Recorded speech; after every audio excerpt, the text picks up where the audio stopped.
Dante and Virgil were walking through the forest of the tree souls. And so, because Dante was kind of like overwhelmed, Virgil told him to break off a branch of the tree. And Dante broke off a branch and the tree started crying and talking about who he was. And he was like a steward, I guess, for this guy named Frederick, who I think is a king.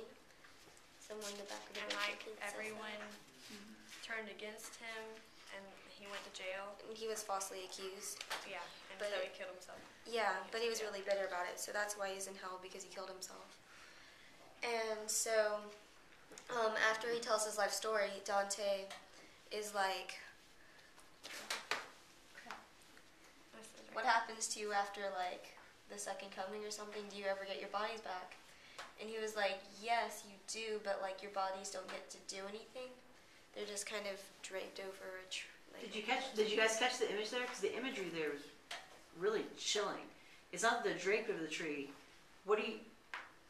Where are trees and dead bodies associated with one another?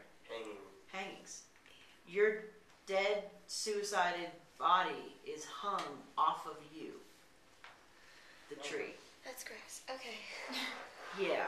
That's really gross. So this is a brutal canto in a lot of ways. It's very chilling. I don't think I've walked the body back. Yeah, but this is how, so I guess you get it back. And it's very emotionally chilling. It's like, it's really kind of freaky, and it starts out really innocent, It's like they're just walking through woods, and it doesn't seem all that weird, but he keeps hearing voices. He can't identify where they are. And then that's why Virgil says, break off a bit of the tree. And then what does that tree do in response? It cries. It cries. It screams out. Could you imagine how freaked out you would be to be walking through the woods and just break off a branch and then the tree starts screaming at you? Like, is it a lot? Yeah. All good ideas are stolen. Throwing apples at you. But yeah, but not even like a mean, but that, in that case, you're like being attacked by the tree, so you can at least like feel like you're going to defend yourself. But in this case, they're just wailing in pain and yelling at him, basically, how could you be that mean? How could you do that? And then Virgil, did you guys look up in the notes in the back? What does Virgil mean when he says, if he had read my stuff, he would have understood what was going on? Oh, I read that, but I can't. Oh, goodness. Check the note for like 48, 49, 50, 51, see if you can find it. He's referring to a section in the Aeneid, when Aeneas breaks a branch from a shrub that pours forth blood. And at the same time, a voice issues from the ground beneath the shrub where Polydorus is buried. So he's saying that Dante would have known that if he had read the Aeneid, or if he'd known the Aeneid better. Polydorus was a Trojan, and he had run from Troy, been sent from Troy to the cities around Troy to try to get them to help during the Trojan War. And Greece didn't want Troy helped in any way. They had to cut them off completely. So they caught Polydorus, and I think he was betrayed and killed. I think it was a betrayal killing. And his body on the ground, a bush sprung up, and Aeneas is going from one side to another. Something he runs into this bush somewhere. At some point, when he's journeying away from Troy after it's been destroyed, and he hears weeping, and he talks this bush, and it's like, this is who I am, and this is my story. So it's kind of funny that Dante kind of refers back to that and says to himself, the pilgrim, if you had known this better, you would have known what was going on.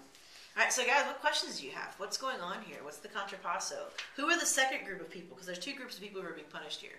The suicide's a little bit easier to figure out, but you may need to explain to them the other group. And then there are the naked people running, which was shown by Emily.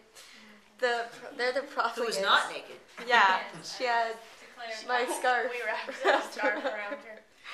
Anyway, they're like the people who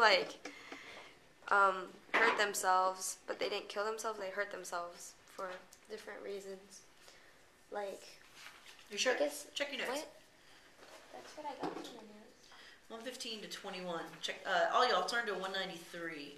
Take a look at the very bottom who did section. violence to their earthly goods by not valuing them. Y'all may want to mark that. Wow, I took that the wrong way. Okay. That's all right. Sorry. No, that's okay.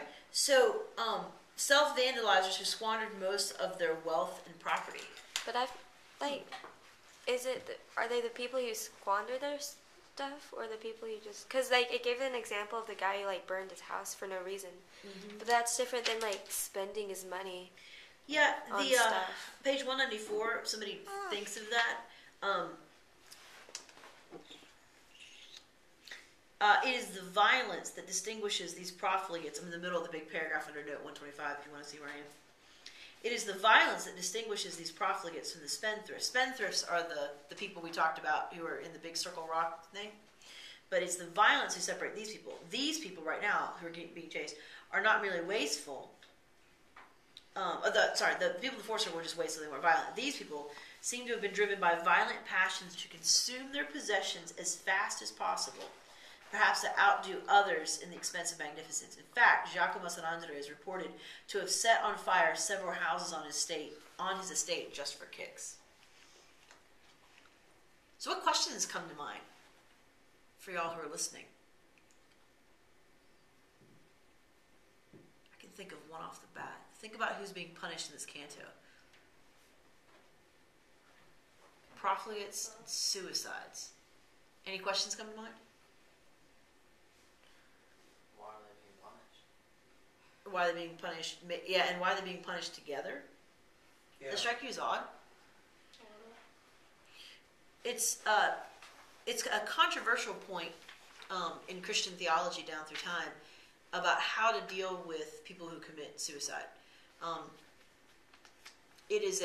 I sharply disagree with the viewpoint here. It is a very traditional viewpoint. I disagree that suicide necessitates damnation, but that has been a strongly held belief through a lot of Christian theology down through centuries. The idea here is that if murder is one of the sins that sends you to hell, which I think I can dispute because people like David were murderers but found forgiveness. But setting that aside, the idea is that murdering yourself leaves you no opportunities for repentance, right? If you take your own life, you can't go back and undo that. So for a lot of Christian history, suicide has been considered sort of an instant damnation offense. Two examples of that from literature that you might be familiar with. If you ever saw the Luther film, which is a very good film, by the way, if you're interested in Luther or the history of the Reformation, one of the things that really set Luther on the path to kind of interacting with the church in his town was coming on the funeral of a girl, I think it's a girl, and there's a mom, there's a set of parents who are weeping at the gravesite, and they're kind of fighting with the guy who's just chucking their daughter's body into a hole, basically, and throwing dirt on it, and the parents are grieving, and they're saying, we don't understand why you're not doing anything else. And they're told, well, your daughter's in hell. She died, and being unrepentant, having committed suicide, there's no hope for her. So in the Middle Ages, people who committed suicide were even buried sideways. That shows up in some modern horror movie literature. But that's the beginnings of that custom. The idea is that Christians are buried with our feet, to rise toward Jerusalem, feet toward it, east-west, towards the east, because Jesus comes and Revelation talks about him coming and centering on Jerusalem. The idea is that you will rise. So rising and pointing toward Jerusalem. A lot of Christian graveyards graves are turned east-west, and they would actually turn the burial this way to mark that the person had died by suicide. Another famous example of that is in Hamlet. If you're familiar with the story of Hamlet, they're pretty sure, Ophelia drowns, and they assume that she kind of drowns herself. And so there's a moment at the gravesite where Hamlet's finally feeling good for the first time in the whole play. And he shows up, and he's like, yay! So of course something's going to go wrong. And then the funeral procession marches in. Ophelia's drowned herself by this point. She's dead. Used to be his girlfriend. And they're walking in, and Hamlet doesn't know what's going on. He just sits back and watches. And Laertes, who's Ophelia's brother, is saying to the priest all the way in, why is there nothing else going on? Why isn't there any more funeral? Why isn't there any more whatever? And the priest basically says, look, dude, I'm giving you a good deal just to do this, so buzz off. And Laertes kind of attacks him. This usually gets cut in the productions because Hamlet's long, and directors cut a lot so that you don't just fall asleep and die on them. But there's a section in there where the priest is basically like, look, it was a suspicious death. It was probably suicide.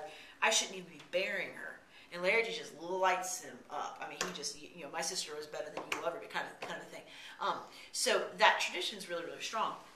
So let me just take a moment to deal with that. I don't think that's accurate theology. If salvation is by grace, and it is, and if it's not based on what you do, and it's not, then to assume that a person who's committed suicide is in hell is a really bad assumption. I don't think it's theologically sound at all. And I'll just say that because, a lot of you guys, if you have not yet had to deal with somebody who's dealt with suicide, you will. And I'm sure many of you at this point have actually crossed that bridge. It can feel terrifying if you've got someone who's talking with you and they are suicidal. So if you find yourself in that position, listen, be encouraging, be supportive, and go find an adult who is caring and supportive and wise, and pull them in when you can. Please pull them in the situation you're in over your head at that point. But it can be, I think, a scare tactic sometimes that adults will use with kids who are religious to try to kind of threaten them with eternal damnation if they commit suicide. I don't think that's a good tactic. But this circle of hell is chilling, where these people who have taken their own lives and therefore cut themselves off, in Dante's theology, have cut themselves off from any hope of redemption or grace, are left to fall as a seed in the ground. Did you catch that? And then wherever they fall, they grow. To come to consciousness in your soul and realize you're a tree. A helpless tree who can still feel. And then to realize that you will be, your body will hang on you. This is one of the parts of Dante's Inferno that most people don't forget because the imagery is chilling. Take a moment to stop and appreciate the literary value here too. It's incredible writing and incredible imagery at this point, though a very, very, kind of a dark point. Anybody got any more questions? You guys have done a really good job with this. The slideshow was helpful. Sorry, I didn't realize what was going on because I was kind of listening and paying attention. And I look up and I'm like, why are they laughing? There are dying people. What's going on? But now I understand. It was very good. I like the way that you guys visualize it. It's really cool. Anybody got questions? Thoughts? Reactions? All right, good job, guys.